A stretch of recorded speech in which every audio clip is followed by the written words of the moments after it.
Chiefs Kingdom. Oh, It's Wednesday. It's 7 o'clock Kingdom time. You know what that means? It's time for Chiefs Kingdom Live. Scott, Bo, Nick coming at you after the bye week. If you're watching, appreciate you tuning in. Make sure you click like. Make sure you go to the page and subscribe and get in on that Travis KELCE giveaway that we're doing later in the season when he sets the record. Really appreciate it. Help grow the show. Send us a comment. Get in here with us. Give us something to talk about. Ask a question. Give a comment. Everything is accepted except for criticism. We don't take very kindly to that. So, if you have anything nice to say, don't say nothing at all, as my mom used to say. TFO. You can find us on all of our social media platforms too, as well, at Chiefs Kingdom Live. Fellas, no Chiefs game this weekend. Just here real quick. What did you all get done, Bo? Dude, another week where we scored just as many points as the Raiders, if not more, technically. So we didn't even play. So great week of football. I'm feeling great. How you doing, Nick? I'm good. I did a bunch of trick-or-treat stuff with the kids. We went to haunted campground. We went around the neighborhood. They got so much candy I had to carry their buckets. And then I've got some work travel. I'm going to cool Pune, India, leaving Friday. So I've been kind of getting ready for all that. So it's been a pretty busy bye week for me. Dang. Scott, how you doing, man? I'm good. I'm doing real good. Went 2-0 in fantasy this week with the bye week, no Chiefs game. So that was a nice bonus. Team's coming alive. So I had Alvin Kamara and AJ Brown in one league this week, so I crushed it there. But it was good. I obviously like it when we have the Chiefs game, but the little bye week's good even for the fans. It gives you a week off. You don't have to plan your whole day around the Chiefs game. Get some stuff done, hang out, take it easy. Whatever. Nice little Sunday. Nice Sunday. We're back into it though. Here coming up Sunday, we'll talk about that game here in a little bit against the Tennessee Titans. Should be an interesting contest, and we'll break that down more in depth here after we get through some of the stuff here at the beginning of the show. But first, the Chiefs made some trades. Previous episode we talked about the Kadarius Toney trade kind of as it happened. If you want to go back and get a little bit more detail on that, or initial reactions, we've got that video up. And then the Chiefs also traded Rashad Fenton. So let's just trade deadline. I know a lot of people were wanting the Chiefs to be more active like they always are. It'd be nice to go out and get a whole bunch of Pro Bowl players on both sides of the ball at the trade deadline and make you feel better about the second half of the season here, but that's not realistic. The Chiefs made 2 moves, which is pretty good. Nothing on the defense except for shipping a guy out. So I don't know, depending on what your opinion of Rashad Fenton is or not. Maybe the Chiefs got better, maybe the Chiefs got worse. But is the trade deadline, how did you guys, before we get into the individual trades and what we think of those, were you happy with what the Chiefs did? Were you hoping for more? Just kind of, okay, cool, whatever. Nick? Yeah, I wasn't expecting a whole ton of moves from the Chiefs. Look, a big splash trade is always fun, but we're in a mode where we're trying to reserve our draft picks and try to save those to build the team through the draft. So I wasn't expecting a lot.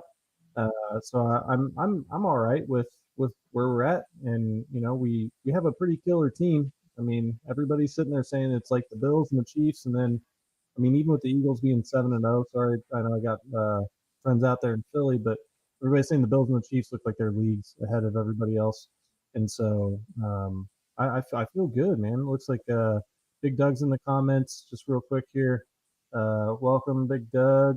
Nick's buddies in Philly got to be happy with last night's World Series game. Dude, did you guys watch that game? No, I didn't. Dude, it was just like the Phillies just kept jacking home runs. It was insane. Nice. So I think they had like 3 in a row. So yeah. Philly there. We got John C in the comments here. John, what's up? Fort Collins in the house. So there goes OBJ. Fort Barnes. Okay by me. So how are you feeling with everything, bro? Yeah, man. What Scott was alluding to earlier, I was hoping for a little bit more. Chiefs usually pretty much nail trades. I was kind of thinking they had something in the works that we weren't expecting, much like the Tony trade. Yeah, you can go back and look last week. I would definitely wanted somebody on defense, either deep or another pass threat.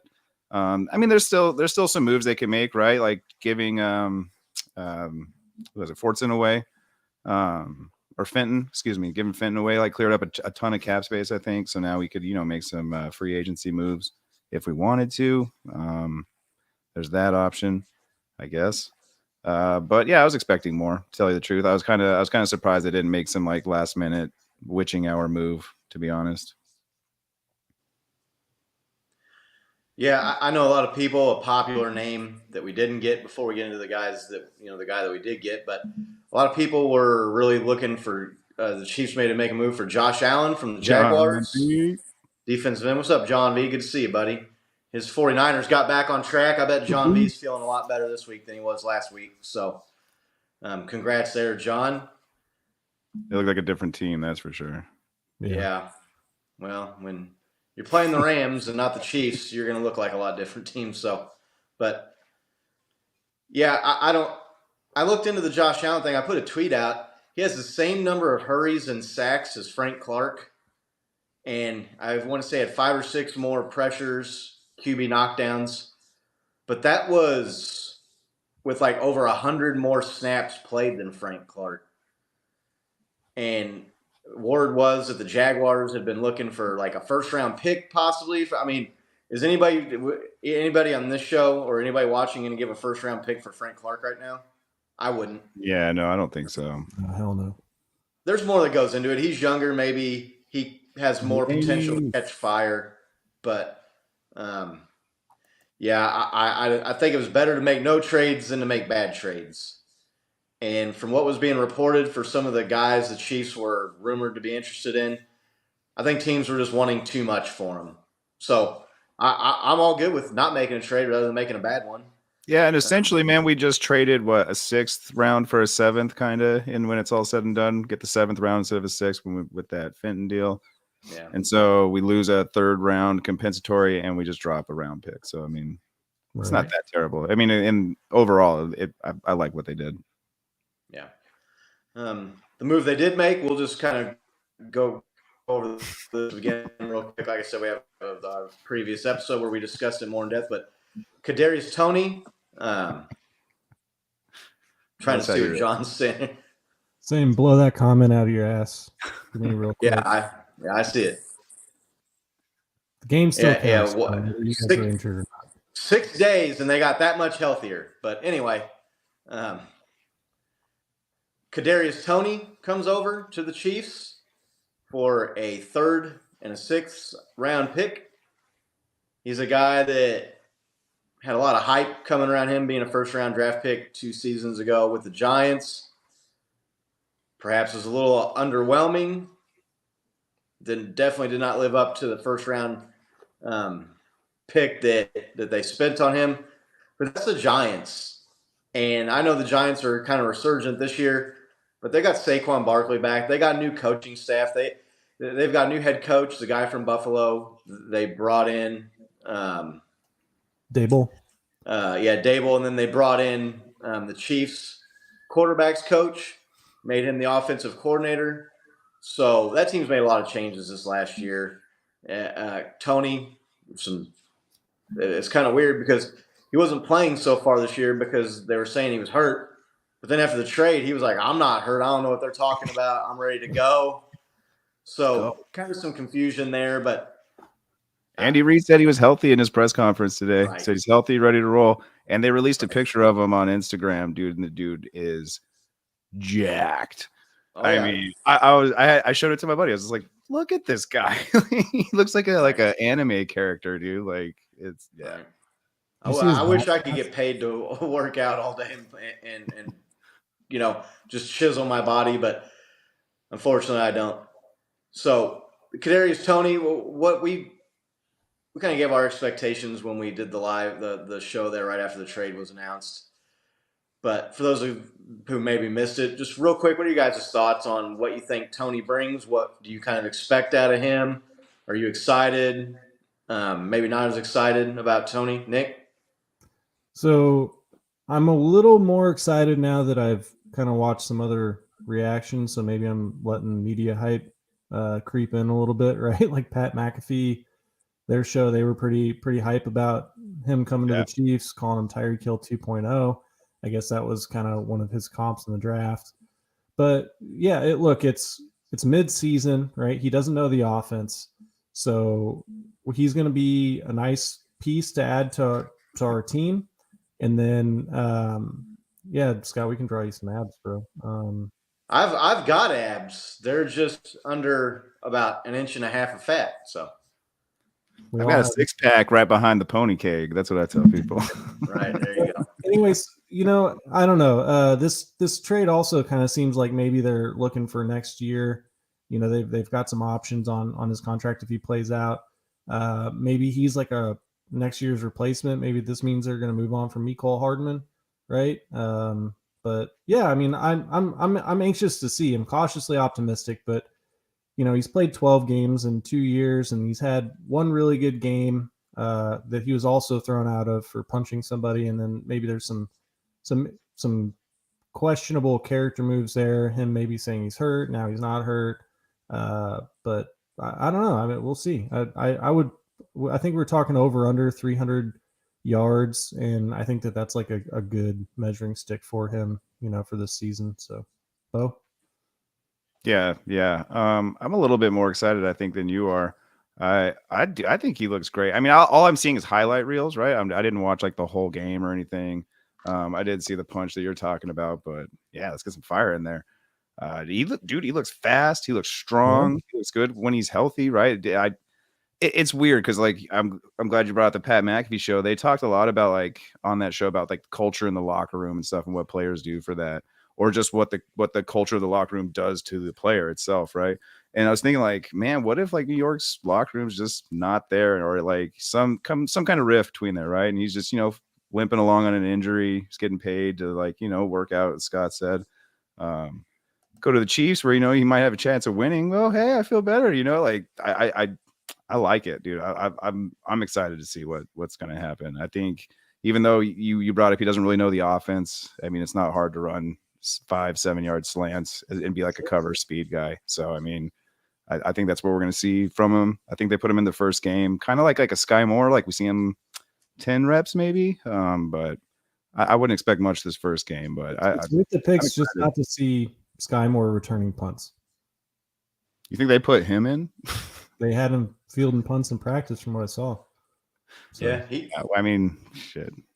He was a special teams player, punt returner at Florida in college, and he can return punts. He's familiar with it. Maybe that means the Sky Moore experiment at punt returner is over. Please. Wrong hand. Please. Only cost us one game, so I guess that's not too bad of an experiment, but we'll see. Yeah, I'm excited about it. Anytime you can bring in a guy, former first-round pick, to play with Patrick Mahomes, if anybody can unlock Toney, it's going to be Patrick. So, fingers crossed that he comes in, makes an impact here relatively soon. And like Nick just mentioned, even if it's just returning kicks, there to initially, I'd be good with that. Punt returns, someone back there, like I said, this experience that knows how to do it is a little bit steadier. Sky Moore looks shaky as hell back there to me. Yeah, I mean, yeah, he's waiting for the ball. They call those tweeners, the two that he's muffed, where it's in between catching it and letting it go. But it seems like he puts himself in the position to be in between a lot and force a lot of these tweener situations. But looking forward to that. Toney, he's coming in. He's going to be hungry. He's probably got a chip on his shoulder. He's probably a little pissed that he got drafted by the Giants, and if they were screwing him over, or if they weren't seeing eye to eye and he wasn't getting the playing time he thought he deserved, maybe there's a little bit of that edge, prove you wrong attitude coming in. So good to see the Chiefs make a move there, wide receiver. The McCole Hardman thing is interesting. Maybe he is a replacement for McCole Hardman. We talked about that on a previous episode as well. That's all going to come down to how much money somebody else is or isn't willing to pay McCole Hardman, I think. If another team sees him as a potential number one receiver on their team and they want to throw a lot of money at him like the Jags did maybe with like a Christian Kirk, then I think McCole Hardman is gone next year on a different team. If he gets just some average offers or there's not a whole lot of interest out there from other teams from McCole, I could see him coming back. He's familiar with the offense. He makes plays. I don't see why the Chiefs wouldn't bring him back if it doesn't make sense financially. But I definitely don't see them overpaying McCole, especially if you're going to have to maybe pay Juju somewhat of a payday to keep him if he keeps playing the way he's been playing, especially here as of late. So, what team do you see him being a wide receiver one for? Like the Bears, maybe? No, they just got Chase Claypool in all this trade action. Yeah. So I mean, but like, I don't know. I know there's like demand. I just can't think of it right now. Like, right. That would be demanding a one spot because most teams have that already, and I don't know that McCole Hardman shines any Titans, teams maybe. Who? Titans. I mean, who do they have? Yeah, they traded away A.J. Brown, which is looking like a huge mistake on their part to the Eagles. They drafted Treylon Burks, but he's been injured and he's been underwhelming. So that's looking like maybe a big mistake on the Tennessee Titans' part. But the other trade the Chiefs made, shipping off Rashad Fenton. Farewell, Rashad. It was good having you around while you lasted. I put a tweet out. I'll always remember him getting into a scuffle with somebody on the sideline, and then as he was retreating back to his sideline, he had like the shotgun thing, like he was got a penalty for that. That's always going to be my highlight of Rashad Fenton. But what do you think? We allowed them to showcase Hardman. Yeah, they did. He had a career day. No doubt about that. 3 touchdowns. What's that? It's the 49ers probably earned Hardman a couple $1 million there. Yeah, could be. Could be. Or he's going to have like a harsh awakening when he tries to go out and find somebody and they're like, nah, we're not interested in you. Sorry, buddy. Yeah. I mean, he's our fourth. And we brought in 3 new guys. Like, he's not even, I don't know. I mean, Cole has the skill set and he has speed if you can use it right, but he's been underwhelming. He hasn't lived up to where they drafted him, especially now that Tyreek's gone. Expecting him maybe to have a little bit bigger year in that speed role, being the fastest receiver on the team. Hasn't necessarily materialized outside of that 49ers game, but a lot of games left to be played this year. Maybe that's a breakout game for him. But getting back to Rashad Fenton being traded away, I thought Fenton was okay. I know like he drew the ire of a lot of Chiefs Kingdom, but I didn't think he was that bad. I'm in the same boat, dude. I'm in the exact same boat. And you look at his stats too, like it looks like he gave up a lot of yards, but 0 touchdowns against. Like I'll take that from any defensive player that's like covering some of the guys he's had to cover this year. I mean, the defense as a whole has given up a lot of yards, so I don't really necessarily put that on him alone. But I agree. Like I don't think he was like super like a stellar player, like a top notch back, but like man, he certainly wasn't the worst guy we had, that's for sure. No. Nick, what did you think of Rashad Fenton? Yeah, especially for what we saved like $1.4 million. So it's not like there's a huge savings there. And I mean, we didn't make any moves with it, did we? So, I mean, we got a 7th round pick for him. I guess maybe they're just saying, hey, look, McDuffie's healthy. We'll save this money here. He's going to be a good replacement. You just got to hope now that McDuffie stays healthy for the rest of the year, right?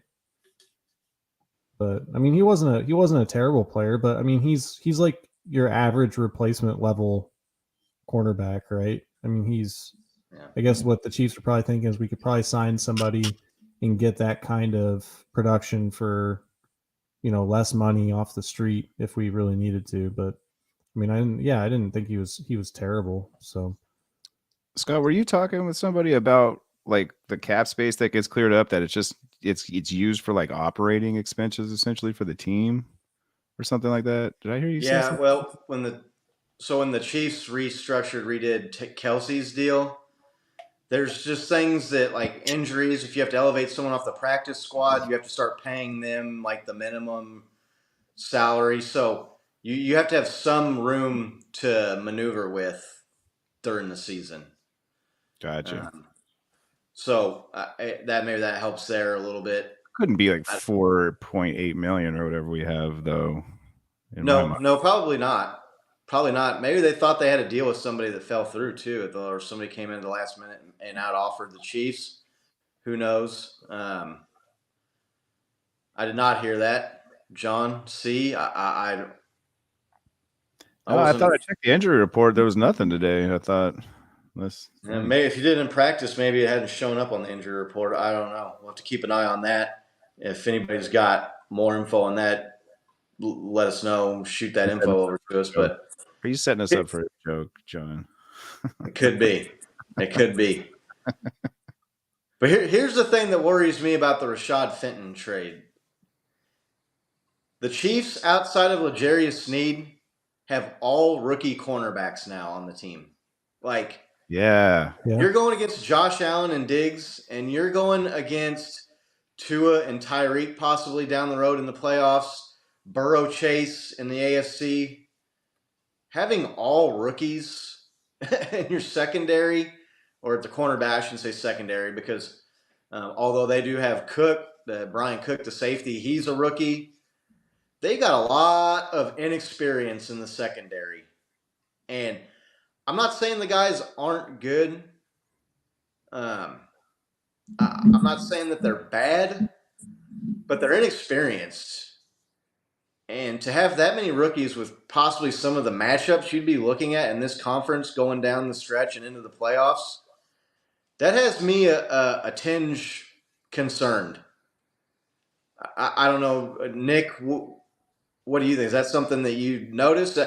I just, when I saw that Fenton trade go through, I got to thinking, well, that means Samuels is going to start, and McDuffie's going to start, and Watson's going to probably, like, these guys, they got a lot of rookies, guys that have not played very many snaps in the NFL at cornerback now. I would say that, but we played the Bills without Rashad Fenton and Trent McDuffie, and we held them to 24 points, right? The defense wasn't really the reason that we lost the game. So I don't know. I mean, they got burned by a couple touchdowns, though, right? Yeah, but Diggs Rashad and Davis had some long. I don't think that Fenton would have done much better in those situations, personally. I mean, maybe not. He wasn't out there, so I mean, we'll never know that. But yeah, it's concerning for sure. But I mean, one of them is a first-round draft pick. Like, you don't blow that kind of draft capital on a guy to not start. So. Oh, I get it. I mean, they're going to start him, but I mean, look at Kadarius Toney. He was a first round. There's a lot of first round draft picks that don't make it. That's not a guarantee that he's going to be a good. Someone on Twitter said, McDuffie's as good as Ward, and this guy's as good. And I was like, whoa, hold on, time out. Like, we haven't seen anything to prove or suggest that McDuffie is going to be good as Charvarius Ward was at cornerback for the Chiefs. Not saying he won't be, but that's making a pretty big assumption. Bo, what do you think? All these rookies in the secondary. You're on mute, Bo. Yeah. Sorry about that. It's been one of my chief concerns all season, really, man. I've said it every week that I feel like our big Achilles heel is the youth and in the secondary of our defense.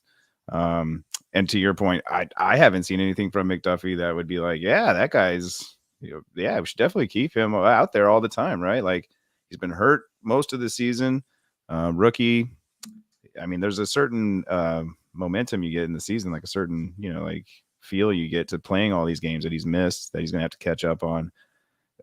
Yeah, I'm just as concerned about that. The coaches, though, I was thinking about this earlier, they must see something that we don't see in practice. Obviously, we only get to see what happens in games, and we judge players on games, but then there's like the day-to-day grind. But I think there's something about that, being the outsider looking in. Like, I mean, those are the moments that count, right? And like, if you see like all these obvious points in the moments that count, you can't rely on what you're seeing in practice, really. And so like, that's been my big concern all season, is really like that.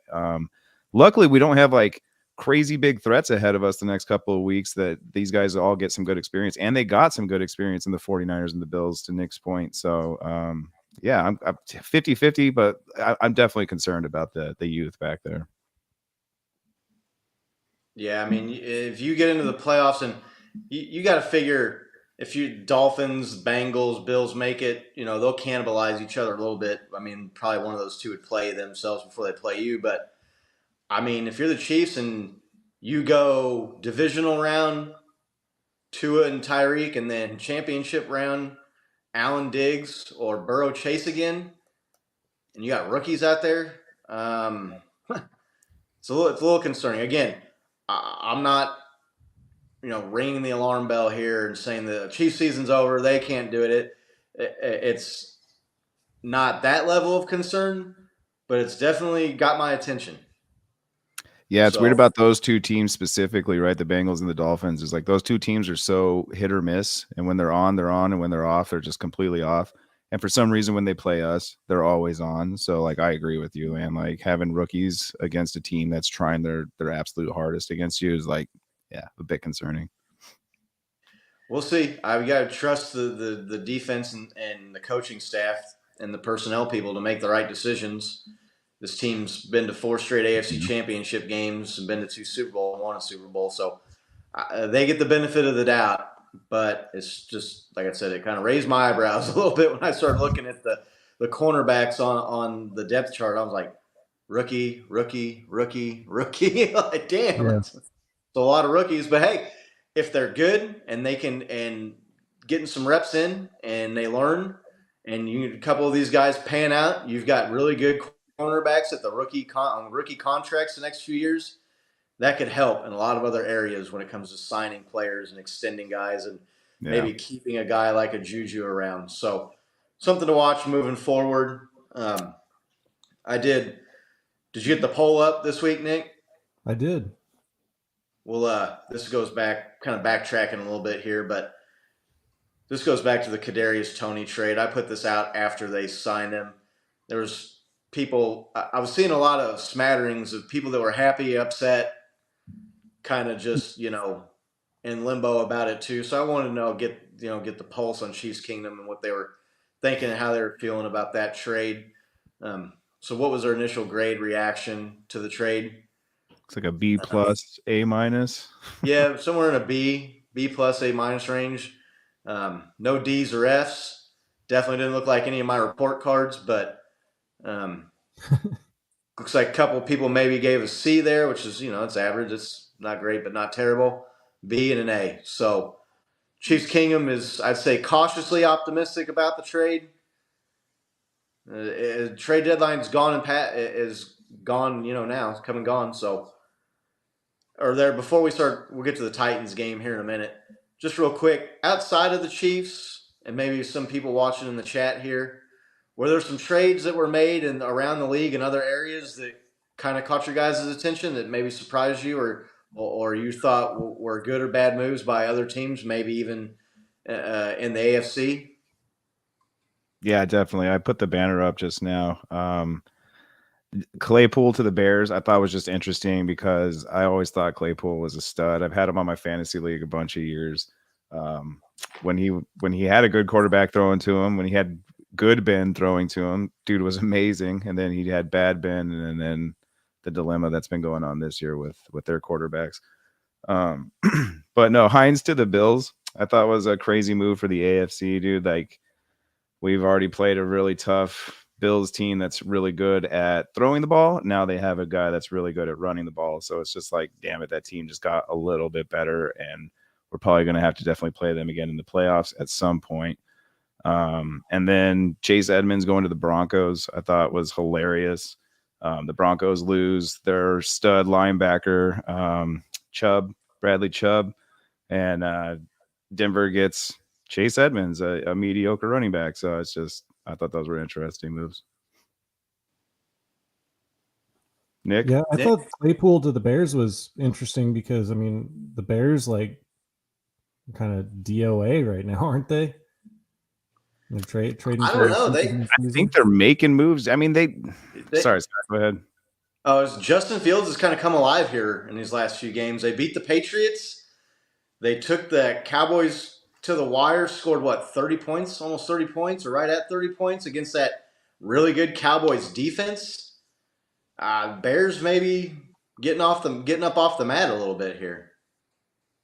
Bo? Yeah, maybe they felt like they were a receiver away. It just was kind of odd, but I mean, yeah, it's you don't want to see the Bills get better, but that was really this kind of the head scratcher, and then Denver trading away Chubb for a first round draft pick. It's like, are you guys already trying to look for a quarterback next year? Is that is that what you got going on? I don't know.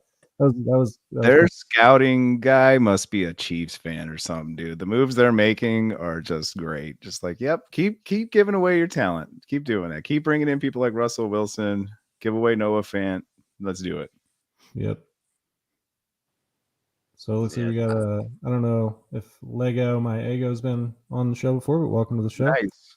It's a love that logo. Look like a Bo's Halloween costume right there. So yeah, it does. I don't know if that's a mask or a bandana, but wouldn't think that skull guy be too worried about getting the Rona. But thanks for joining, Lego. It's good to see you. Let us know what you thought about the trades. Appreciate it. If you haven't subbed, go sub so you can get on that Travis KELCE giveaway. John's in here. I don't care if Buffalo has to be. John, they're not a great running team, and Nyheim Hines to me is not. He's a average to below average running back in the NFL. 100%. And I didn't even bring up this point. What I was saying is, like, that guy he's fast, right? He has a sub 4.40, but he's not the best runner, but he's a good back that you can check down to. He catches the ball really well for being a running back, essentially. That was going to be essentially the point I was making. But yeah, sorry. No, you're good. Yeah, that's an odd move by the Buffalo Bills. I mean, is Nyheim Hines that much better than Devin Singletary or Zach Moss sucks? There was so much written about that guy coming out when he came into the draft. I never thought Zach Moss was going to be a good running back in the NFL, but he's definitely faster than Singletary. That's for sure. He looks bigger. He runs harder, I think, in my opinion. Maybe a little bit, but to make that trade to me, if you're the Bills, I'm not gonna say it's like desperation move, but it's kind of a head scratcher for me. I mean, I think the deal of the trade season, or whatever you want to call it, there was definitely John V's Niners getting Christian McCaffrey. Dude threw for a touchdown, rushed for a touchdown, and caught a touchdown last week. Oh my God. He looked insane. Again, it's against the Rams. The 49ers got the Rams number. So McCaffrey, I'm not expecting him to play like that every week. But to me, that was, like I said. Are you nervous, Circle? What's a picket? Like, are you typing these so fast? You're so excited to type this. You can't even spell picks right? Homie's excited for the type, bro. We're here for the next hour. Take your time, write out your trash talking. We'll be here all night. That's the finest public school education you can get in the state of Tennessee, fellas, right there. There you go. There you go. Hey, there we go. Thanks for joining, Circle. It's good to see you. Maybe a Titans fan, maybe a bot, maybe Russian spy, who knows? But thanks for joining. If you haven't subscribed, make sure you go subscribe. Nobody's a Titans fan. Has to be Russian disinformation. I don't know, but well, welcome to the show anyway, Circle. Appreciate you stopping by, Circle. Chiefs Kingdom Live. Yeah, definitely Russian, they say, so we're good to go. Okay, all right. Well, it's just that since they brought it up, let's get into this Titans game coming up. Arrowhead Stadium. Invading our podcast. You must be Russian.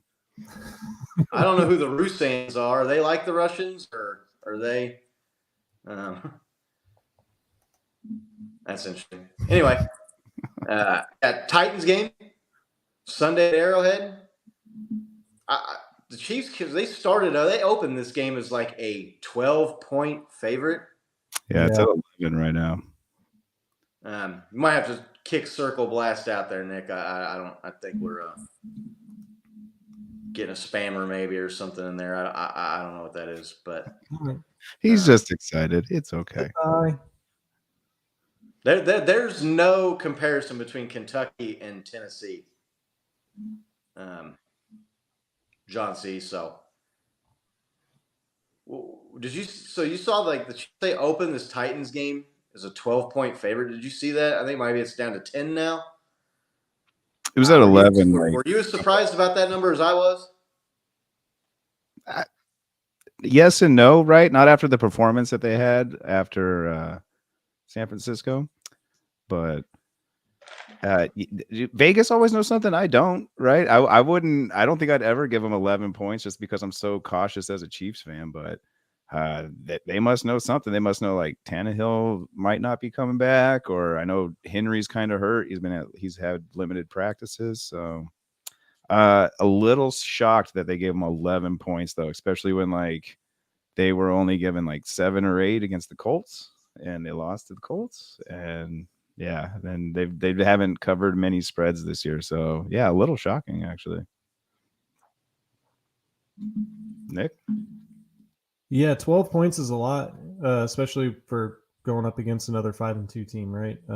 But I mean, I think what they're probably looking at is they don't know if Tannehill's going to play, and they have the 31st ranked passing offense right now in the league, going up against the number 1 offense scoring and number 3 passing. I don't, Tom Brady's number 1 or Joe Burrow's number 1, but I mean, they played an extra game, so I don't really count that, right? So, I mean, I think that when you look at that matchup, the big question here that's on everybody's mind, right, is how are the Chiefs going to handle Derrick Henry? And what's he going to look like? That's just always the question when we play him. I mean, ever since the Alex Smith playoff game, right, is, before he was King Henry, when he was just somebody that couldn't, catch a block and let Derek Johnson almost lobotomize Marcus Mariota. But so that's it. I mean, 12 points. I don't know that I would, be pulling the Chiefs as a lock and saying to, bet your rent money to cover, but I really, feel favorable about the Chiefs in this game. I don't know how you couldn't, right? No, they're definitely the favorite, but to me, a double-digit favorite. I mean, I want to say, who was it? The Bills were like a double-digit favorite against some bottom feeder 2-win team a couple weeks ago at 14 points. So Vegas knows more than we do. Vegas knows all. So they do. Yeah, it's they got John C. John C. was asking if we could keep Henry under 100 yards like last time. Nick Bolton is like the kryptonite to Derrick Henry. Bo's guy there. He's gotten into the bag. That's the key with Derrick Henry, is get to him before he gets started. Because once that dude gets ahead of steam, you're not stopping him. It's gonna take 3 or 4 or 5 guys to bring that dude down once he gets chugging. But if you can get to him in the backfield or right there at the line of scrimmage before he gets going, you can stop him. They don't really have much threat on offense outside of Derrick Henry. So if I'm the Chiefs, I just say we're not gonna let Derrick Henry rush for 250 yards and 3 touchdowns and beat us like he does these other teams. Stack the box, stack the line, put a spy on him, assign Nick Bolton, say you just follow Henry wherever he goes, and make them beat you passing the ball with their offense. And I just don't see how you let Derrick Henry beat you. I don't. You guys, what do you think? You think Derrick Henry goes for 100 or not, Nick? It's a good question. our rush defense doesn't look good the last couple of games. Didn't look good against the Bills. Didn't look good against the 49ers. Tightened up in the second half, though. And I think that when it's like, okay, now the Titans don't have AJ Brown like they did when they kicked our ass last year. Right. In the regular season, now it's like they're more of like a, not even two-dimensional, one-dimensional team. It's like that's like really all they got is Derrick Henry, and so I think that if the team focuses, we've proven in the AFC Championship game, that we can shut them down when we really need to. So yeah, I think we can hold them to less than 100 yards. Yeah, especially a hurt Derrick Henry, right? Like, well, not hurt, but injured, kind of beat up. To me, ever since he got injured last year, it looks like he's kind of lost a step just in speed. I mean, he still runs like a truck, and I would not want to be the one trying to tackle him. I'm glad we do have somebody like Nick Bolton out there ready to take that challenge on. It would not be pretty. I'd be like that scene in Who Framed Roger Rabbit. I'd be just flattened like a pancake. Man. It is a good question. 100 yards is a good little milestone there. Our run defense is looking okay. We've held a lot of really good running backs to not such great games. I'm always worried about our secondary more than I am our run defense, and now we have to shift gears, right, and really kind of see what's up. I think because, like what Nick was alluding to, because they're just so Derrick Henry focused now that, like, yeah, we can stop him. And we're going to have to, like, I think that's what our focus is going to be, is just on Derrick Henry and try to make Tannehill pass against our secondary and everything. If Tannehill's playing, Nick, weren't you saying something? Did I see you say something that he might be back? Yeah, what I saw was that it was still not decided whether he was going to play, but it's the Chiefs, right? Like, you got to assume they're going to throw everybody back again. Like they did it last year with Henry at 70%. They'll do it again with Tannehill. I feel like this week, if we're no matter where he's at. What's the name of the quarterback the Titans drafted last year? Malik Willis, is that his name? That dude, he's got some moxie. He was a pretty solid player in college. I'd almost rather not have to face some guy you're not familiar with who is younger, more mobile, maybe can make plays with his legs and have a good arm. Tannehill, to me, is a guy that is eminently beatable. The other thing, too, is the Titans, they do have a 5-3 record, but they've beaten the Colts twice. They've beaten the Jaguars. I mean, their 5 wins are not against. They started 0-2, I want to say. So their record is probably a little deceiving at 5-3. Playing in that garbage. Have they played the Texans yet this year in their division? I mean, they play in the worst division in the AFC right now. So easily, the record is probably not all that indicative of how good of a team the Tennessee Titans really are. To me, stop Henry early and get a lead and force them out of the run game. That's the ideal situation for the Chiefs in this game. Shut down the run early. Score some points, get up by 10, 13, 14 points there at some point, maybe in the first half, somewhere in the second quarter, get you a couple possession lead, and then just run away and hide. Don't let them run around. Don't let them dominate time of possession, especially not early in the game. I know the Chiefs, they like to defer, kick the ball away. You don't want to give the ball to Tennessee and then they have a 13-play drive where Henry rushes for 75 yards and a touchdown, right? Yeah, exactly. Stay away from that script. I think we'll be all right.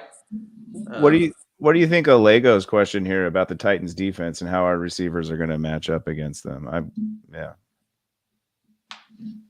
It's a juicy matchup. Tennessee's secondary and their pass defense is not very good. So the Chiefs some of their receivers look like Patrick and them are getting on the same page. I don't know if gelling is the right word to use. You hear that a lot with line play, but maybe Patrick and the wide receiving core are starting to get together there, hook up a little bit more, get a little chemistry going. They offensive line, if they can play like they did too.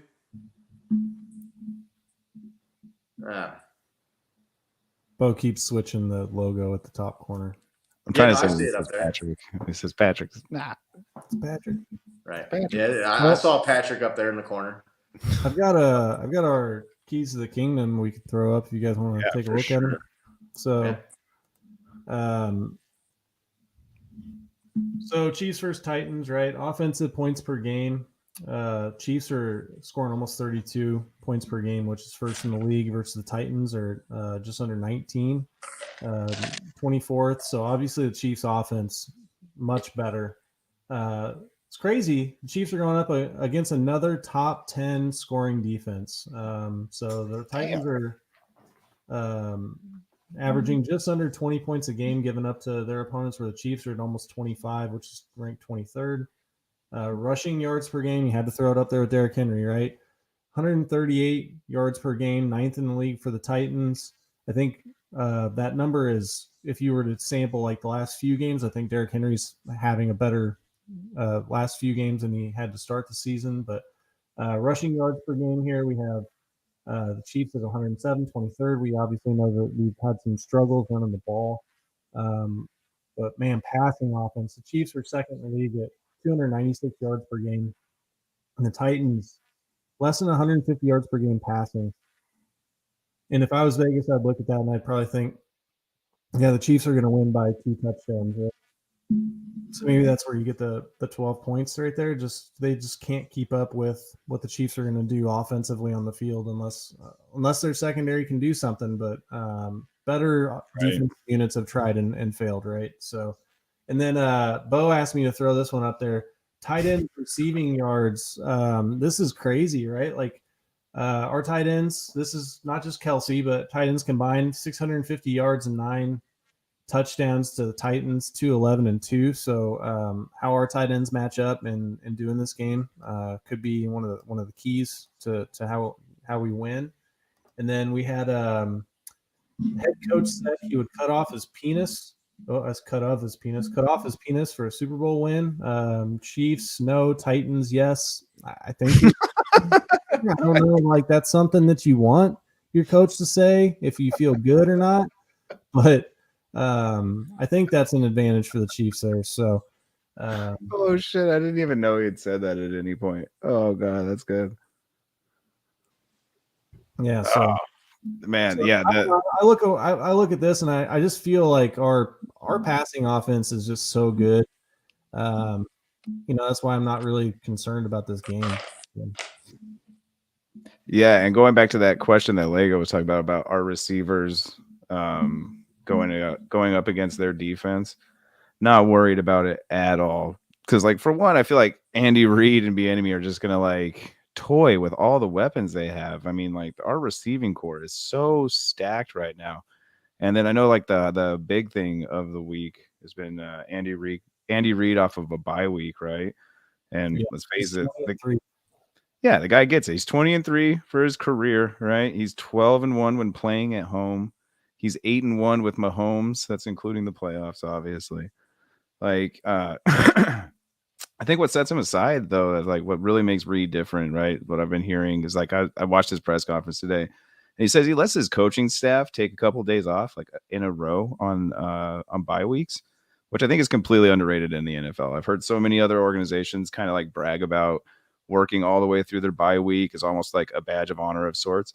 But like you said, he's Andy Reid said in his conference, he's like, I think it lets them recharge their batteries a bit. And I think that's one of the bigger attributes to his success coming off of a bye week, why he's so successful there. I mean, it's just really ridiculous. But yeah, I think they're just going to kind of toy with the Titans. I think we're going to see it's that point in the season where it's mid-season where we're gonna like start like letting loose a little bit without showing our cards too much. We want to see what we have without like really exposing everything. I mean, Andy Reid's infamous for keeping plays till the Super Bowl on a 4th down in the goal in the red zone. You know what I mean? So like that played I'm talking about the Rose Bowl parade, right? You know what I mean? Like he kept that in his pocket until the Super Bowl. Didn't even bring that out once. So I mean, like I'm just curious what kind of plays he does have in his pocket that he's never going to show, that maybe you might actually see tomorrow, or not tomorrow, this weekend. But yeah, I'm actually really excited for this game. Yeah, it should be fun. It's Sunday Night Football, prime time. We all know how Patrick Mahomes plays in prime time. Oh yeah. You didn't do your little logo there, man. I was throwing you a layup, Bo, for your little Patrick thing, and now you're not doing it. So I'm looking up stats and shit right now. Sorry. that's all right. You're good. Fired. You're fired, Bo. We got in the chat. Welcome back, Yeah. Zim. Keep an eye on Yeah, Spec. He's play calling against the Bills is suspicious. Yeah, I mean, he had some all-out blitzes there that left some guys one-on-one that really didn't pay off. Right, it was a high risk, semi-high reward, but really high risk place that didn't pan out for us. So, right. I think Ego had a question about George Karlaftis. If we can bring that back up. Yeah, did you say something about a return? Did he go away? Was he hurt or something? No, I don't know. But it's him playing this week, I think maybe is what his question's about. The interesting thing about that is going back to the trade talks and people were wanting Brian Burns or Josh Allen, one of these edge rushers. I mean, we did draft an edge rusher in the first round last year. He's got, what, half a sack right now? He needs to – and I know there was a lot of stats on there about he was top 5 in rookies for pressures or whatever, but he needs to start turning some of those pressures into sacks and getting to the quarterback. You're a first-round draft pick, and it's week 8, week 9. Now the Chiefs have only played 7 games, so that dude needs to step it up. Yeah. He needs to start getting to the quarterback and making a difference in the pass rush. Pressures are okay, but they're not sacks. And, you see all these hurries and QB knockdowns and pressures. I mean, how many times has Mahomes pressured and he connects on a 50-yard pass or something? So pressure does not always turn into a negative play for the offense, for the opposing team's offense, like a sack. What are your guys' thoughts, Curious George or Furious George, whatever they call him? I think he's Curious George right now, maybe. You guys disappointed? You think it's just a learning curve? Is he maybe more of a project player that's going to take some time to develop? I hate to say that he's a project guy that you drafted in the first round, although it was late in the first round. Bo, what do you think about Karlaftis? I've always been super stoked about him. He's looked mean and aggressive. He is that close to turning those pressures into sacks, to your point, from my viewpoint. Like, he is that close. He's just a rookie, man. Like, I feel like he's learning the rhythm. He's learning cadences. He's learning just the atmosphere. It's totally different. I do agree, though, like, you got to step it up. And I think that's where a lot of the disappointment kind of came in, like the Chiefs not making any moves for a pass rusher, excuse me. Just because last year we did so well in doing it, right? With that Melvin Ingram trade, like, we got somebody in there that was effective, that could have helped him out, maybe coached him along for a year, showed him the moves and everything. And I think that's at least that's why I was a little bit disappointed not seeing them make as many moves or more moves, especially defensively. But I like the kid. I think he's going to do well. I think he's doing fine. It's his rookie year. He's doing the right things. But yeah, time to light that fire. What about you, Nick? Yeah, I mean, I think about what Joe Valerio told us about, he was playing Johnny Nobody in college, and then all of a sudden he comes and he's going up in camp against Derek Thomas, right? And so, rookies do that and pop every year, but we shouldn't expect that all of them are going to do that, especially, late first round guys. They can't all be a Nick Bolton. They can't all be a Nick Bolton. And hold on just a second, guys. I knew that would get you, Scott. How many sacks does he have, Nick Bolton? 2. Yeah, I mean, he's got more than George, right? He's got 2 sacks. He's got 4. Oh. Anyway, sorry about that. I had some kids tomfoolery going on. So look, it's too early to tell. I will say that, like John C., he said, watch this film, he's doing a good job. Like when I go through the pictures to try to pull, the stuff that we do for the slides that we throw up during the show, like you see 50, like you see his number everywhere in those pictures on defense. Like he is getting around So I think maybe it's just, there's going to be a little bit of a learning curve. I know that there's some people out there that are, hot takes, calling them a bust, saying that, we can't draft, and especially in the early rounds. And I just still think it's too early. So would it be great to have him, pop and get a bunch of sacks? Like that's obvious, but I think he's doing all right. So I just come playoff time, you hope that he's rounded into form, right, and ready to take on some of these big name quarterbacks. So. Right. I Scott, don't know if what's it's your just. thoughts on him? I was just saying, I don't know if it's just my audio, but Nick's mic sounds maybe a little muffled. I don't Yeah, know it if sounds like it's cutting in and out a little bit, I don't dude. know if you're getting that too or not, Bo. But Yeah. anyway, yeah. I mean, I kind of said it there when I brought it up. The question there. I mean, I think the dude needs to get to the quarterback more. We need to start seeing him get some sacks.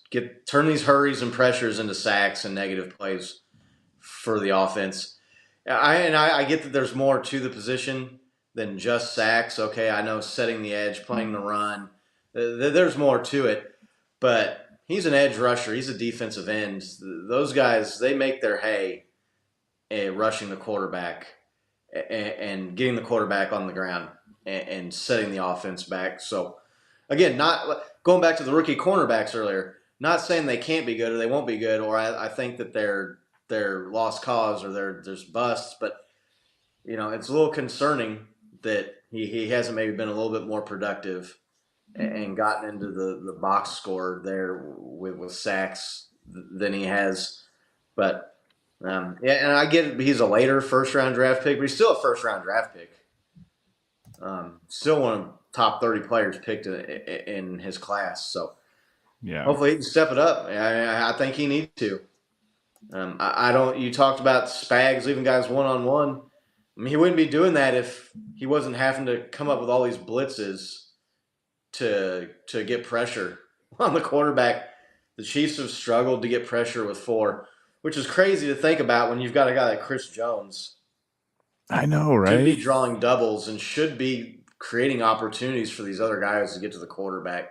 They kind of need to figure that out moving forward. And with a guy like Ryan Tannehill, who's not a mobile quarterback, this would be a good week to start. Yeah, I completely agree. And then Lego is one more thoughts on Saunders, right? Like that's another guy that he needs to really step it up. I was really stoked on him at the beginning of the year. He had some excellent plays in preseason, and then the first 2 games he was doing really well, and then just kind of fell off, in my opinion. I don't even think they've been running him as a starter. I don't think. But yeah, another guy that needs to kind of step it up. That's for sure. Yeah, Colin Saunders to me is just a guy. You have him on the team. He's serviceable. Never going to be a star. Never going to be a guy that has a He has stretch flashes, dude. I would where say. he takes a game over. You know what I mean? Like, oh man, remember Saunders in that game? But I think he does his job, and I think he's a serviceable level NFL player. You can't afford or have all pros at every position. But yeah, defensive line, these guys, and I know Treshawn Wharton getting hurt, that hurt the defensive line there really early in the season, losing that guy for the year. The Chiefs really liked him up front there on the defense in that front 7. So they've everybody's got injuries though. Need to figure out a way to get pressure without always having to rely on the blitz and rely on leaving these guys one-on-one, especially when you got as much youth and inexperience in the secondary as the Chiefs have. But yeah, Big Doug's talking about Buffalo getting pressure with 4. Yeah, they do, and that's key. And the Chiefs need to figure out a way to do that here and get that going. So maybe Bo dipped out here for a second, but you got anybody player of the game maybe you're keeping an eye on for this week, Nick? This week I'm gonna steal Bo's thunder since he's not here. I'm gonna go Nick Bolton. Nick Bolton's gonna have a big game. And he's muted, so he can't even talk shit back. Get rid. I had somebody at my door. That's all right. You're supposed to wait until after the show's over to do your DoorDash, Bo. You can wait. Fortunate is Ashley, and I locked the top lock. Had to go let her in. Heard her banging. Just like, oh no. Uh-oh. You really need to get your priorities in line, though, Bo. Yeah, right. Just stay out there. CKL. It's not that cold. It's only And like everybody 48 else out there. You're good. Right. Bo, who are you keeping an eye on this game? The entire receiving core, my man. Like I said, I'm excited to see what Andy Reid and Bieniemy have drafted up. They're infamous for doing really well off the bye week. Titans have a pretty solid secondary, but we have a much better coach and a much better quarterback. And I'm curious to see what we do with all these receivers. I think there's like a lot of competition going on. I think the guys kind of know that, and you're gonna see a lot of guys step up. I think we're gonna see a lot of amazing plays from a lot of different receivers. So, the receiving core. That's who I'm keeping my eye on. How about you? Did you already say yours when I was gone? No. Well, since you're going to steal all of the wide receiving core, and I feel like I can't pick Travis KELCE and Chris Jones every other week. Yeah. Right there, boys. Nick's taking I'm going Bolton. I'm going with Patrick There you Mahomes go. this week. There you go. Against that defense. Number 15. Prime time game. We all know what Pat does on Sunday Night Football, Monday Night Football when the lights are on. Dude, shreds. Since you took an easy one, now you got to call how many yards and how many touchdowns. How many yards and touchdowns? I mean, I could see him going for another like 403 game. Oh man, I read that. I thought you said we had KELCE as a trick or treater. I was just like, no way. What's he doing I get what you're saying now. Yeah, KELCE's trick or treating in Oklahoma. That's what he was doing with his off week, I guess. You never know with that guy. You never know. It keeps you on your toes. I hope you got his autograph, Sco. Looks like John agrees with my pick there. There you go. I mean, that's cheating a little bit, but you got to cheat every once in a while. You got to make it a little easier. I think I'm at about a 90% clip this year, too, on my player to watch, my player pick this year. So, but, yeah, dude, the guy – sir. Here's the other thing, too. If you remember, if you go back to last season, the Chiefs got kind of embarrassed by the Titans in Tennessee. Oh, yeah. Patrick Mahomes hasn't forgotten about that game. I promise you that. So, that's been in the back of his mind. That's for sure. What's that? So this isn't the same team as last year, that's for sure. Both ends. Ours or theirs. No, our defense, that was before our defense kind of started to get some things together last year. Yeah. And we were still having the dropsies, and guys weren't catching passes or hitting right in the hands. Josh Gordon had a drop that turned into an interception in that game. So it was all on the road. Chiefs were struggling on defense. That was part of the 3-4 start, I want to say, last year. But Patrick Mahomes in particular had kind of a rough game against Tennessee. I think he's probably been sitting on that one for a while. Yeah. Speaking of Josh Gordon, he was number 19. I noticed Tony's wearing 19. What do you guys think of him wearing number 19? I know that's completely kind of off track, but Joe Montana's number, right? Mm-hmm. Yeah. I might have to pick one up.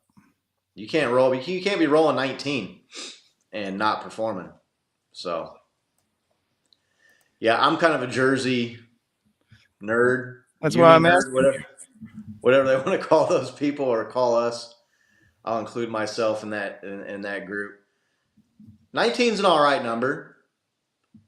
I'm always kind of partial to anything that's got a 2 in it, but 19 looks good. I like 19. That's a good solid number. I feel like it's kind of cursed for a receiver, like you were saying, man. It's Montana's number. Didn't Bo wore 19, right? Who? Dwayne Bowe. He was 82, wasn't he? Oh, he was in the Bowe 80s. Yeah. 82. Who's the other receiver I'm thinking of that wore 19 that just didn't have a stellar year? Was Lake Dawson number 19? Lynn Dawson was 16 because Joe Montana was 16. And then when he came to the Chiefs, they'd retired his number, and they said, "Well, we'll Lynn Dawson offered you," and he said, "No, I don't want to do that." Lynn Dawson offered told him, hey, it's Joe Montana. If he wants to wear 16, we'll wear 16. And Joe, being the class act that he was, Right. said no. But you're wearing the number of Joe Montana, you better put up some numbers, all right? That's all I'm going to say. No, you better. And put up Joe Montana numbers. Yeah, he better throw for 400 yards as a receiver. Shit, look at McCaffrey in San Francisco. Yeah. He has a shot. MVS getting the this guy's favorite player. Titans. Scott, I'm definitely curious about what you have to say on that question. I mean, if Patrick's going to throw for 4 or 5 touchdown passes, there's a pretty good chance MVS gets one. Everybody gets a touchdown day, right? I'm gonna go against it though. I'm not gonna pick him probably in any one particular game to score a touchdown. What about you guys, Nick? Yeah, I hope he gets 2 just to piss you off. I mean, it's not gonna piss me off. I don't hate the guy. I'm just honest about what he is. That's all. I mean, I understand that every guy we bring in at this point is going to be the new Tyreek Hill, even though Tyreek Hill is on pace right now to smash the single season receiving yards record. With 2 touchdowns. So what? The 2 touchdowns come and go, man. Like, he's setting other guys up with big plays to get touchdowns. I'd rather have Travis Kelce with minimal yards, still leading the league in touchdowns over all the other receivers, than have a guy with a shit ton of yards and only 2 fucking touchdowns, man. Yeah, his brother gave him a lot of shit about that, though. Not yards. And I think I watched a clip or a game where Tua underthrew Tyreek, where he had the entire secondary beat and underthrew him and missed 2 or 3 touchdowns. The dude should probably have 5 or 6 or 7 touchdowns if he had a quarterback that could get the damn ball to him. I agree 100%. He should. But that was the talking point, that he wasn't going to have that quarterback. And he does what he does. Like, you see him, he does like the little 10-yard passes, and then he gets all yaks, right? So like a lot of those yards are yaks, which is awesome. I'm not ragging on the guy. I love the guy. I wish he was still here. But I mean, dude, like, he's not getting touchdowns, and I feel bad for him. Like, that's what I was saying the whole time. Like, dude, why would you go to Tua? Like, you're not gonna. You still will perform well, but it's not the same. It's not the same as having Pat throw you dimes. Like, yeah. I know what you're saying about he's on pace to get yardage, but dude, if he sets the all-time yardage records with less catches than who is it, Megatron that has the record, right? With 7 touchdowns on that? Like, dude, it's the same story. Megatron on the Lions, like, great receiver, lackluster team, right? Like, Dolphins 5-3 right now. Yeah. They're adding weapons. But like you said, how many touchdowns should he have? 5, 6, 7 touchdowns? Should he be the league leader if he had a real? I mean, it's not his fault that the guy can't get him the ball when he's open deep down the field. So, I'm not sure who Paul's talking about there. Doesn't hate him. He's just a POS. He's got strong hands. Sounds like you hate him. Yes, is he maybe poking fun at me? Again, I want the guy to succeed. I'm just honest about what he is. I'm not a fanboy who thinks that every player who we go out and get is going to be the greatest player we ever had, and it's just as good as the guy we had before. That's all.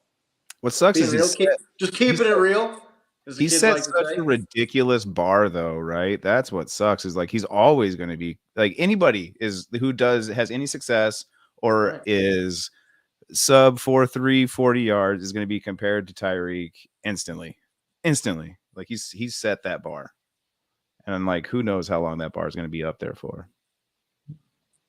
It's going to be up there for a long time. Lego wants to know our thoughts on Sky Moore. Outside of returning punts. How about that?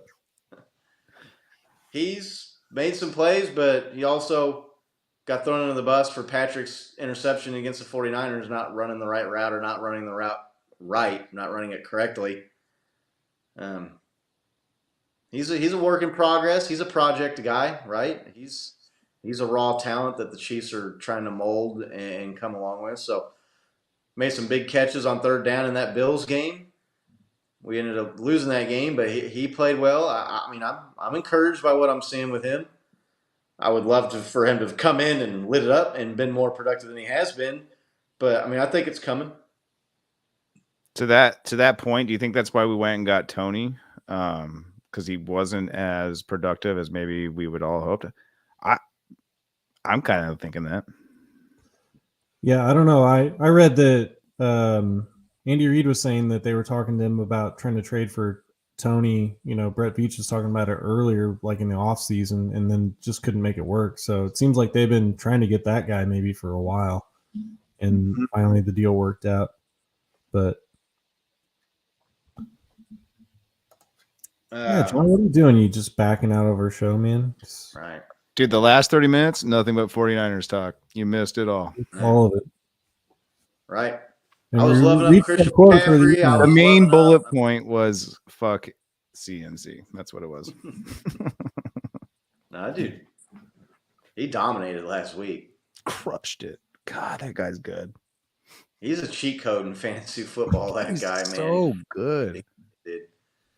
He threw that touchdown, and like I literally was just like, no way, this guy's on the 49ers now. Like, what? This is a hell of a throw, too. It wasn't just like some little dump pass. I mean, it was yeah. And Jimmy G play running back? Fuck, I'd maybe put Christian McCaffrey at quarterback after that. That was a rainbow right in stride over the shoulder. That was a beautiful pass. Dropped one in the bucket. He did. That was an awesome pass. So CMC wouldn't have taken that safety, that's for sure. No, probably not. Probably not. Right. Probably so not. We want to do score prediction, guys? Yeah, we can do some scores here. I think our man Ego had a score prediction. Anybody else there in the comments want to throw up a prediction? I sure hope we don't give up 27 to the Titans. I'll be honest. I'd like to hold them that 10 to 13 range, being limited weapon-wise, and Ryan Tannehill either playing at less than 100% or a rookie quarterback. I would like for the defense to kind of stifle these guys. I mean, I'll take 42-27 win. If you said you can guarantee the Chiefs will win 42-27 right now, I'd take it. I mean, but yeah, there you go. CMC had a QBR of 100. That's awesome. Right. It's pretty good. It's pretty good. Bo, score prediction? I would love to open up next week's podcast out of pocket from buying Zach a Wagyu beef burger and just biting into a delicious, right? But I'm a little optimistic about this just because Titans defense is it's better than their offense. I'm with Scott. I hope we don't let 27 go against us, but when we take Patrick Mahomes out in the third quarter because it's getting ridiculously bad for them, then yeah, I could see that happening against our secondary essentially. But no, I'll go a little bit more realistically. I'll say 34-21. I think we cover the spread. What about you, Nick?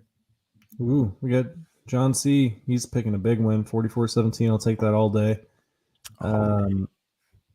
Yeah, I'm gonna go 34-21. Okay. So we're in the 30s. Yeah, it's covers, right? Covers the spread. 30. Yep. So and I don't know why, but it seems like we always struggle against AFC South teams. So we all picked them to cover the spread, right? What was your score again, Scott? I haven't picked my score yet. Oh, I'm sorry. I'm going 40-14. Yeah, covers it. Here I was all optimistic about the spread, and then I gave them 3 more points on it. Right. I mean, I was a little surprised by the spread just because you so hardly don't see spreads that big. I'm not saying it wasn't right or it was wrong. They should win. John V, not as optimistic, 27-21. John, they threw up 44 on your greatest defense of all time. What are the Titans going to do to hold them to 27? I don't see I'll buy anywhere John the a Chiefs. burger. He didn't comment burger, but I'll buy him one too because he's 27. I don't see any way the Chiefs are held below 35 points in this game at all. The Titans' defense sucks. It's not good, right? It's not terrible, but They're nice in scoring it's defense. yeah, it's not the best. Yeah, but again, look at who they've played. Yeah. True. Look at who we've played too, right? Like you said, Right. San Francisco, Buffalo. Like that's what I really. I know it's kind of cliche to say like The Chargers. all these rookies got some good experience, but they did. They got great experience against some teams. Right. Sure. I'll be extremely disappointed if the Chiefs only score 27 points in this game. Me too. But I don't know if any of you guys got anything else you want to talk about this week. We kind of broke down the trades. We broke down the Titans game, what we expect, kind of our game plan for winning. Yeah, I mean, they have. I mean, we beat them to go to the Super Bowl a couple of years ago. So yeah, we were down 10 points in that game too. Gave away a fluky game to them a couple of years ago, the Super Bowl year, where we did absolutely everything you could do wrong to lose a game and lost the game. Yeah. Are you going to the game, Scott? I don't know. I'm trying to sell my tickets right now. Night games are rough for me because I live an hour away from the stadium. So night games over at 10:30. You don't get out of the parking lot till 11:30. You get home at midnight or 12:30. I mean, I've done it. I went to the Raiders game. I went to the Monday night game. So, yeah, they did beat our pants off last year. But our defense last year compared to now, where we're at on defense, is just night and day. Oh, yeah. And that was on the road. This is at home. This is a primetime game. The Titans, like I said, I don't. Their record is deceiving because of the teams that they've beaten. So, yeah, Ego brings up a good point. Arrowhead, loudest non-dome or whatever you want to call it. Stadium should be rocking. It always is, especially on prime time. Oh yeah.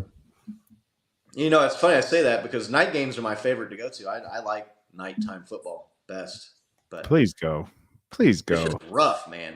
It's just rough. Like power through. You got this, dude. Drive on up here. I got an extra ticket if you want to go. Nick's gonna be out of town. Get in the car. Get on up. Flights right now. Actually, driving sounds miserable. I think it's what, a 13-hour drive from anybody in the chat ever try to use Austin? I think it's like 9 overseas. Like 9-10 hours, isn't it? I'm looking. You sound old. Yeah, no, I mean, I know I sound old, but 5 a.m. comes early when you don't go to bed till 1:30 or 2 o'clock in the morning because you're pumped from the game and you don't get home till 1:30 in the morning. So, I mean, I'll go again. Like I went to the Monday night game. I've been to the Bills game. So looking at flights. I'm looking at flights. It's an 11-hour drive. Is it? Yeah, that's a little long, man. I mean, that's like pretty good. 9-hour, 10-hour, 11 hours. You're giving him shit about going to a football game late, and you're like, it's kind of a long drive. An 11-hour drive is a long drive, not kind of a long drive. Like 30 hours this weekend. I don't want to hear shit. Are you going to India again? You're going to do the podcast next week, Nick? Dude, I don't know, man. Like, I think the time might not work out. I think it'll depend on what hours I'm working when I'm over there. So, how far ahead is it? It's like 10 and a half hours, I think. So it'll be 5 in the morning. 7 p.m. will be. What was that? It'll be 12:30 a.m. maybe. Yeah, I mean, if it's during the night, I'll wake up. I'll be on the show. I just let her know. So looks like our man Ego. He's in Georgia. Is that right? That's cool. nice. Georgia's a cool place. 19 Oh, yeah. hours. Yeah, that's a hell of a drive. And you're good, John. You're not hurting my feelings or nothing, man. It's all good. I appreciate a little good ribbon. Anybody who knows me knows I like the sarcasm. I like giving people a hard time. So, But that was I don't know if you guys heard me. Bo, I don't know. Have you ever tried to use like the NFL app to try to watch games like outside the US? Does it work? Not outside the U.S. I lived in Hawaii. That was for a little bit, but that's in the U.S., so it worked fine. I've watched a game in Belize, but the guy at the house had the DirecTV thing, so I couldn't tell you, man. Sorry. Yeah. I can give you my my login info. We can talk about that off air, though. Okay. Yeah. We can get you something. We can No, get you. can you we can just get you- tell everybody in the chat your social security Yeah. number, mother's maiden name, and your last 4 places of residence? Exactly. It's not too terrible to fly out there, Scott. Just letting you know.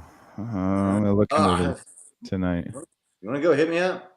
I mean, I'm here. So, yeah, our man Ego's in Georgia. Hell yeah. Thanks for Welcome to the tuning in. show. We got people in Ohio. We got people in Colorado. People in Georgia. Kingdoms everywhere, bro. Yeah, the kingdoms everywhere. We've got a few people too. I know that watch over in the UK, and they're a little shy about commenting. But What yeah, time is it over there? Like it's gotta be like 3 or 4 in the morning over there, right? Yeah, no, John V, you're right. I've heard a lot of people complain about that app. I've never used it. So, all right. Well, I'll talk to Bo, and he'll tell me about his way to watch the games. Right. We get all the games on TV here, obviously, so I don't have to really worry about that. Well, I travel a lot, so like I don't get the luxury of getting cable broadcasts everywhere. But I'll tell everybody about the chat. I mean, hey, why not? Google VPNs, learn about those for a minute because you're gonna want one of those. Yeah, we got Oklahoma in here too. I forgot about Big Doug. And then there's this place called Crack Streams, and they have everything sporting event wise you could ever want.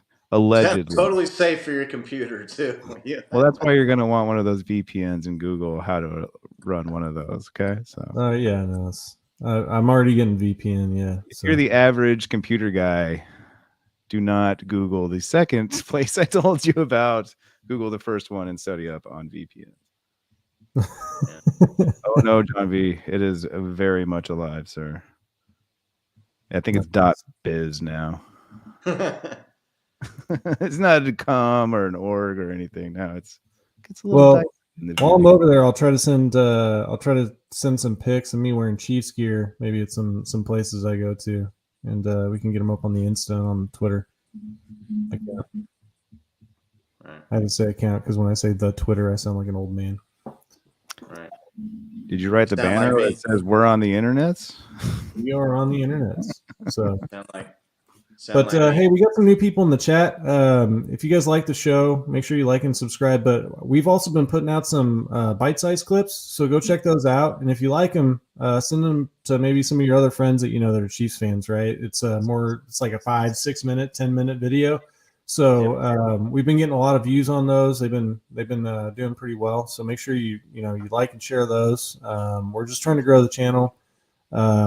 Scott's put together a little Travis KELCE prize pack. I don't know, we talked about it earlier, but where when Travis KELCE breaks the 100-yard game NFL record, we're going to pick one of our YouTube subscribers. You got to be a public subscriber on YouTube. So make sure that you're not only subscribed to us, but that we can actually see you. Because if you're not a public subscriber, we won't be able to pull you for the drawing. So. Quick main bulletin point: go subscribe to YouTube to win cool Travis KELCE stuff. Right. And if you're worried about being private or not private, just go like the week of or something. It's when Travis, he's got 2 games to go to set the record for 100-yard games. So when he sets, we're gonna need to see pictures of you in those Travis KELCE socks when you win it. Right. Yeah. Sorry, Scott. We might have to rig it so that John V wins, but no, I'm just kidding. But yeah, you can go set it to public too for the drawing, and then set it back to private if you want. But Really appreciate everybody. I mean, if you would have told me when we started this thing, we'd have people in Georgia and the UK and Colorado and shit watching us talk about the Chiefs, I never really expected all that many people to watch. So it's really cool. Really appreciate it. It's good seeing everybody.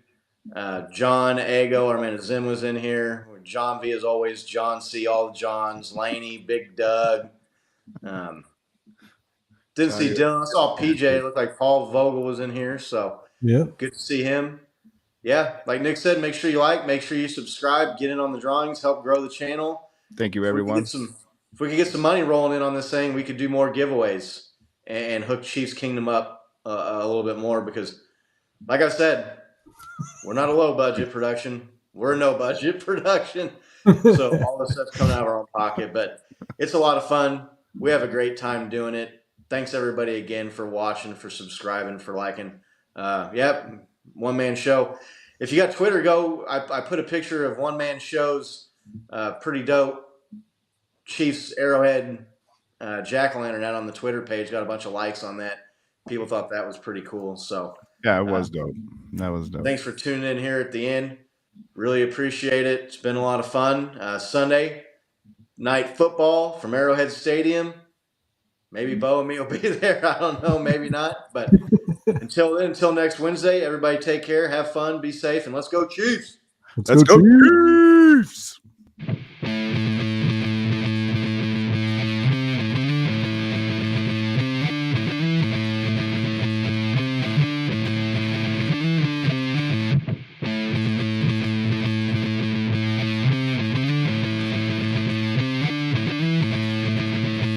Let's go.